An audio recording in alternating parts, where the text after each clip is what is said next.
श्री शिवाय नमस्तुभ्यम। हर हर महादेव। गुरुजी पंडित प्रदीप मिश्रा जी द्वारा 17 मई से करनाल हरियाणा में शिव पुराण कथा शुरू हो गई है। और इस पुराण कथा में गुरुजी पंडित प्रदीप मिश्रा जी ने दो बिल्कुल नए विशेष जानकारियां दी हैं। और इस वीडियो में हम आपको जो अधिक मास शुरू हो गया 17 मई से, उसके भी 5 उपाय जो महाराज जी ने कहा है कि आपको अधिक मास में क्या क्या उपाय करना चाहिए, जो 17 मई से 15 जून तक चलेगा, उसके भी हम आपको 5 बिल्कुल नए जो नियम धारण करने को महाराज जी ने कहा 1 महीने के लिए, वो हम आपको बताएंगे। तो इसलिए कथा के अंत तक पूरी उसमें बने रहिए, वीडियो के अंत तक बने रहिए, जिससे कि आपको सभी जानकारी प्राप्त हो सके। और महाराज जी ने अधिक मास में पार्थिव शिवलिंग का भी बहुत महत्व बताया है कि आप कैसे पार्थिव शिवलिंग बना करके पूजन कर सकते हैं। तो वो भी जानकारी आपको हम इस अपने वीडियो में देंगे। और एक दमा से संबंधित बीमारी, किसी को सांस लेने में दिक्कत है या कुछ है, तो उसकी भी जानकारी हम आपको देंगे इस वीडियो में, इसलिए अंत तक बने रहिए। चलिए सबसे पहले हम शुरू करते हैं। पहला नियम महाराज जी ने कहा, इसमें आपको 5 नियम धारण करने हैं। अधिक मास में 5 नियम धारण करते हैं तो जो भी मनोकामना है वह कामना आपकी निश्चित पूर्ण हो जाती है। वे 5 नियम कौन कौन से हैं? पहला नियम है, आपको रोज भोलेनाथ के शिवलिंग पे जल अर्पित करना है। घर पर शिवलिंग हो तो उस पर भी जल अर्पित कर सकते हैं, मंदिर जाकर करना चाहें तो वहाँ पर भी कर सकते हैं। पहला नियम ये है जल अर्पित करने का। दूसरा नियम बेलपत्र या तुलसी का या जो प्यारा है या भोलेनाथ के मंदिर, तीनों में से कोई भी एक जगह पर आपको शाम के समय में दीपक जरूर लगाना है। अगर आप तीनों जगह लगा सकते हैं तो बहुत अच्छी बात है, नहीं तो एक जगह आपको दीपक जरूर लगाना है। एक जगह आपको दीपक लगाना शुरू करना है पूरे अधिक मास। बेलपत्र हो या तुलसी का पौधा या भोलेनाथ का मंदिर हो, समय आपको ठीक लगे वहाँ पे आप लगा सकते हैं, पर एक दीपक का दान अधिक मास में प्रतिदिन जरूर करना चाहिए। तीसरा नियम है, एक बेलपत्र को अपने पास किसी कॉपी में रख लेना है, जैसा कि हमने आपको वीडियो में भी दिखाया है, किताब में रख लेना है। और रोज उसे इस अधिक मास में भोलेनाथ के शिवलिंग पे अर्पित करना है। शिवलिंग बदल सकते हैं, कभी अपने घर वाले शिवलिंग पे, कभी मंदिर के शिवलिंग पे, कभी पार्थिव शिवलिंग बनाया उस पे, ऐसे बदल सकते हैं। पर जो वो बेलपत्र है वो आपको रोज अर्पित करना है। बस रोज शिवलिंग पर अर्पित होना चाहिए वो बेलपत्र। इस बात का आपको ध्यान रखना है, जब पूरे डेली जैसे आप गए पूजन किया, उसके बाद बेलपत्र अर्पित की, थोड़ी देर बैठ ओम नमः शिवाय श्री शिवाय वस्तु पे कुछ मंत्र का जाप किया, उसके बाद अपनी वो वही बेलपत्र उठा लाया। घर में किया या शिवलिंग बनाकर किया या मंदिर में किया, जहाँ भी किया उठा लाया, फिर उसको उसी बुक में रख दिया। इस तरीके से एक ही बेलपत्र आपको पूरे मास चढ़ानी है। जब पूरे माह में आप ये उपाय कर लें तो अंतिम दिन आप ये उपाय करेंगे, अंतिम दिन भी आप बेलपत्र ले जाएंगे, भगवान पे चढ़ाएंगे या घर में चढ़ाएंगे, पूजन करेंगे। उसके बाद उसे प्राप्त कर लेना है, रोज प्राप्त करके उसी किताब में रख लेना है। और अंतिम दिन प्राप्त करके उसे मालपुआ के साथ या फिर कुछ मीठे के साथ जो आपने बनाया हो उसके साथ आपको दान कर देना है। पंडित जी को दान कर सकते हैं। चौथा नियम यह है कि नंदी जी के दोनों शिंगों के बीच से भोलेनाथ के शिवलिंग का दर्शन करना है।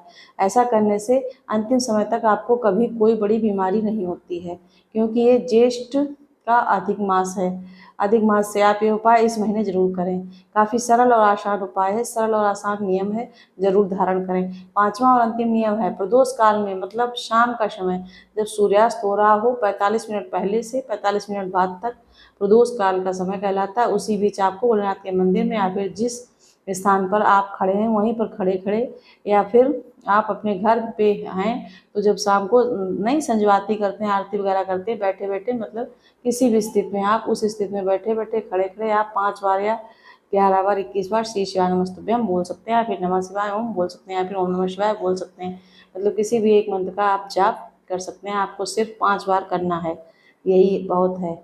ज़्यादा कर सकते हो तो अच्छी बात है, नहीं तो 5 बार तो करना है। प्रदोष काल में शाम के समय करना है, जिस स्थिति में उसी स्थिति में करना है। बस इतना ही करना है। ये 5 नियम धारण करने हैं तो लाभ जरूर देखने को मिलता है, हर प्रकार की मनोकामना पूर्ण हो जाती है। आप 5 में से कोई एक नियम भी धारण करते हैं तो लाभ जरूर देखने का मिलता है। सबसे सुन लीजिए कौन कौन से 5 नियम। पहला नियम, डेली शंकर भगवान के मंदिर में जाएं, जल चढ़ाएं। दूसरा नियम, एक जगह पर कहीं भी दिया लगाएं, चाहे मंदिर में, तुलसी के वृक्ष के नीचे, बेलपत्र के वृक्ष के नीचे, या फिर आप जहाँ भी लगा पाएँ, इन तीनों जगह लगा पाएँ तो बहुत अच्छी बात, एक जगह दिया लगाना है।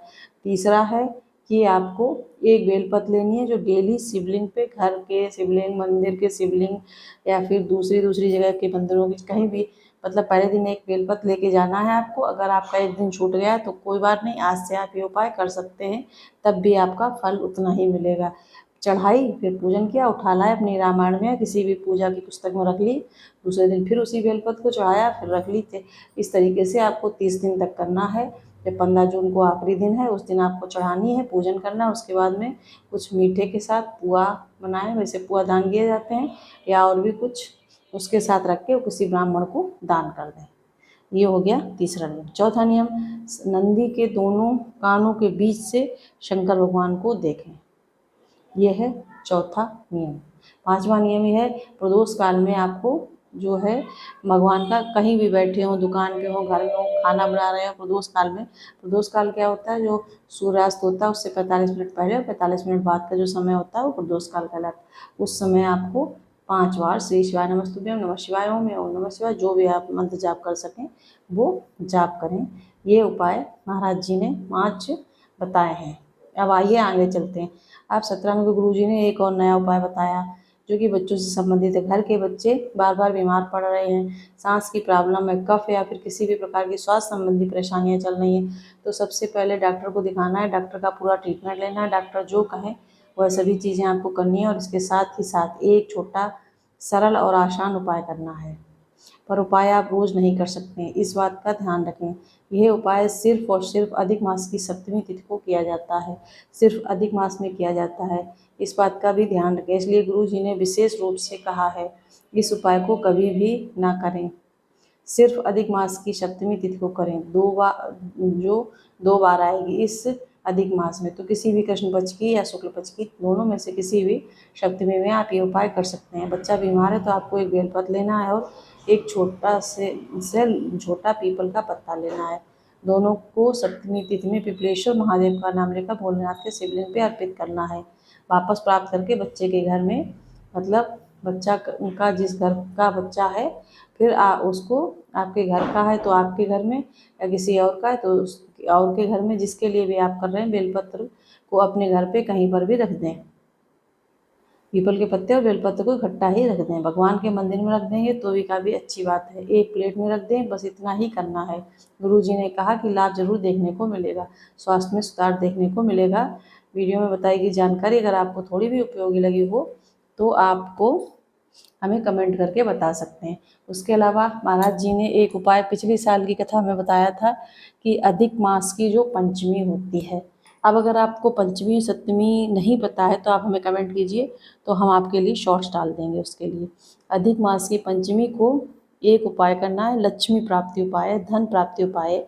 क्या करना है आपको, गन्ने का जूस लेना है, गन्ने का जो रस होता है उसको लेना है, और तुलसी के क्यारे में, पंचमी की तिथि होनी चाहिए, ये नहीं किसी भी दिन, पंचमी तिथि को तुलसी के क्यारे में हाथ में लेकर 7 चुल्लू, 7 बार थोड़ा थोड़ा, या एक ही बार ले लिया 7 बार, या 7 बार जैसे एक बार लिया फिर डाल दिया।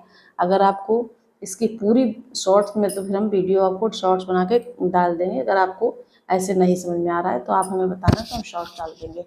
7 बार आपको डालना है और अपने मन की मनोकामना कह देनी है। महाराज जी कह रहे थे साल भर के अंदर आपके घर में लक्ष्मी की बहुत ही ज़्यादा बढ़ोतरी होएगी। ये अधिक मास का एक उपाय है। और महाराज जी ने एक ये भी उपाय बताया कि इस अधिक मास में आपको 33 पुआ जरूर दान करने चाहिए। 30 पुआ, 31 पुआ